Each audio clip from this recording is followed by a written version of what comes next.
नमस्कार दोस्तों। मैं ऑफिस में बैठा हुआ था तो ये दिमाग में आया कि एक बहुत ही महत्वपूर्ण बात जो आप लोगों से साझा करना चाहता था काफ़ी दिनों से, तो आज आप लोगों के साथ साझा करने के लिए समय निकल गया है। तो एक बात मैं आप लोगों को बताना चाहता हूँ कि कभी जाने-अनजाने में होता क्या है कि आपसे अपराध हो जाते हैं। आपका उसमें कोई रोल नहीं होता है। आप एक कहते हैं ना कि गाँव का आदमी या थोड़ा कम पढ़ा-लिखा या पढ़े-लिखे भी लोग, क्योंकि साइबर क्राइम की जब हम बात करते हैं तो उसमें ज़्यादातर विक्टिम ऐसे लोग होते हैं जो तथाकथित रूप से अपने आप को इंटेलेक्चुअल समझते हैं या बहुत ज़्यादा पढ़े-लिखे होते हैं। तो उन लोगों को एक तरह से कहें जो स्मार्ट माइंड के लोग हैं, वो लोग उनको जो है अ, अपने जाल में फँसा लेते हैं। अब बात आती है कि आपको इन सब बातों से अलर्ट कैसे किया जाए। अगर आप देखें तो आजकल मार्केट में कबाड़ी वाले घूमते हैं जिनका काम होता है कि आपके पुराने हैंडसेट को खरीदना। तो पुराना हैंडसेट वो लेते हैं और आपको बदले में कुछ बर्तन देते हैं।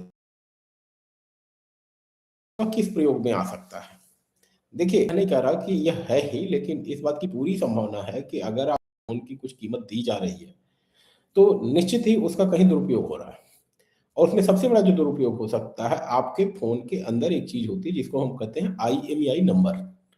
और यह आईएमईआई नंबर एक तरह से छेड़खानी करके भारत में ऐसे हैंडसेट तैयार किए जाते हैं ग्रे मार्केट में, जो कि क्राइम में उपयोग होते हैं। अब ऐसे फ़ोन की ज़रूरत क्यों है? क्योंकि ऐसे फ़ोन से जो सुरक्षा एजेंसियाँ हैं देश की, वह आपको ट्रैक नहीं कर सकती। आपको पकड़ नहीं सकती कि आपने क्राइम कहाँ किया है, आपकी लोकेशन क्या है, इन सब चीज़ों पे जो है एजेंसी जा नहीं सकती हैं। तो मेरा तो मानना है कि आपको ऐसे फ़ोन बेचने से अवॉइड करना चाहिए आपको। क्यों? क्योंकि अगर आप इस तरह के फ़ोन बेचेंगे, तो आने वाले समय में अगर कोई घटना उस फ़ोन से घटित होती है, तो देश की जाँच एजेंसीज़ आपसे पूछने के लिए आ सकती हैं। तो सवाल उठेगा कि फिर इसका उपाय क्या है? अगर पुराना फ़ोन बेचेंगे नहीं तो करेंगे क्या? तो पहला सजेशन तो ये है कि अपना फ़ोन जहाँ तक हो सके ऑनलाइन प्लेटफ़ॉर्म पर बेचिए। और अगर ऑनलाइन प्लेटफ़ॉर्म पर बेचना संभव नहीं है, तो 2-3 चीज़ें करिए जिससे कि आप सेफ हो जाएँ। कम से कम आपको ये पता चल जाए कि आपके फ़ोन का दुरुपयोग नहीं हो सकता है। तो पहला काम तो ये करिए, जिस किसी भी व्यक्ति को आप फ़ोन दे रहे हैं, अपने जानने-पहचानने वाले लोगों में से दिया करिए, हित मित्रों को ही दिया करिए। और अगर फ़ोन आपका डेड हो चुका है, तो उसको तोड़ के फेंक दीजिए, ना कि किसी को जो है दीजिए कबाड़ में या कुछ इस तरह से जो है। तो इस चीज़ को ध्यान रखिए। दूसरी बात मैं जो कहना चाह रहा हूँ आपके साथ कि सिक्योरिटी के तौर पे जिस किसी को भी आप फ़ोन बेच रहे हैं, उसको कहिए कि आप अपना सिम डाल कर के एक कॉल किसी व्यक्ति को लगाइए। उसमें होगा क्या कि जैसे ही आपका सिम है निकला हुआ और अगले का सिम लगेगा, तो अगले का डेटा जो है सर्वर में जो है दर्ज हो जाएगा कि इस फ़ोन का उपयोग कौन कर रहा है। क्योंकि आज की तारीख में जितनी भी सिम है, आप सभी को पता है कि डिजिटली वेरिफाइड हैं, तो इसलिए कम से कम उस व्यक्ति को जिसको आपने बेचा है, उसका डेटा सुरक्षा एजेंसियों के पास आ जाएगा। तो पहली बात तो उस व्यक्ति से करवाइए, एक कॉल करवाइए, तो उसके साथ 2 नंबर जुड़ जाते हैं। एक व्यक्ति जो फ़ोन खरीद रहा है और एक जिसको कॉल गई है।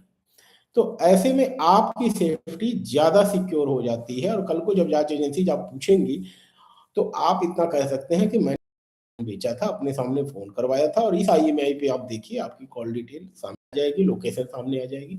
तो आपकी ज़िम्मेदारी से आप बच जाएँगे। दूसरा जो विषय मैं आपके सामने रखना चाहता था कि अभी जो बात हो रही है कि बैंकों में फ्रॉड हो रहे हैं। आपका पैसा निकल जाता है और पैसे का दुरुपयोग हो जाता है, ये तो दूसरी बात हो गई कि आपका नुकसान है। लेकिन एक जो नुकसान आपका होता है, वो यह है कि आप विक्टिम बन जाते हैं या एक्यूज़ बन जाते हैं, दोनों की ही पॉसिबिलिटी होती है। सपोज़ करिए आपके खाते में कुछ ऐसी जगह से पैसे आ गए जिसके चलते कोई क्राइम में यूज़ हुआ है, तो पता चलता है कि एक एफआईआर हो गई आपके गाँव घर से करीब 1000-1500 किलोमीटर दूर में, और उसके नाते आपका बैंक अकाउंट जो है सील कर दिया गया या फ्रीज कर दिया गया। तो इसके लिए मेरा सजेशन है, पहली बात तो यूपीआई ट्रांज़ैक्शंस के लिए आप एक सेपरेट अकाउंट यूज़ करिए। अपना वह अकाउंट जिसमें आप पैसा पार्क करते हैं या जिसमें पैसा रखते हैं, उसका प्रयोग ना करें। उस खाते से 2000 5000 जैसी ज़रूरत हो आप ट्रांसफ़र करें और रोज़मर्रा की यूज़ में उसको लें। मुख्य अकाउंट को जिसमें आपका ज़्यादा पैसा हो, उससे अवॉइड करें। पैसे किसी को भेजने में या रिसीव करने में, दोनों ही चीज़ों के लिए। और हो सके तो यूपीआई उसपे भारत सरकार वाला भीम यूपीआई यूज़ करें, और जो मार्केट में प्राइवेट ऑपरेटर्स के द्वारा चलता है, उसको आप अवॉइड करें। तो ये 2 चीज़ें अगर आप करेंगे तो जाने-अनजाने में जो आप एक तरह से कहें कि सिम की लेन-देन से परेशान होते हैं, या दूसरा बैंक के किसी खाते के सील होने का जो डर रहता है, तो इन दोनों चीज़ों से आप बच जाएँगे।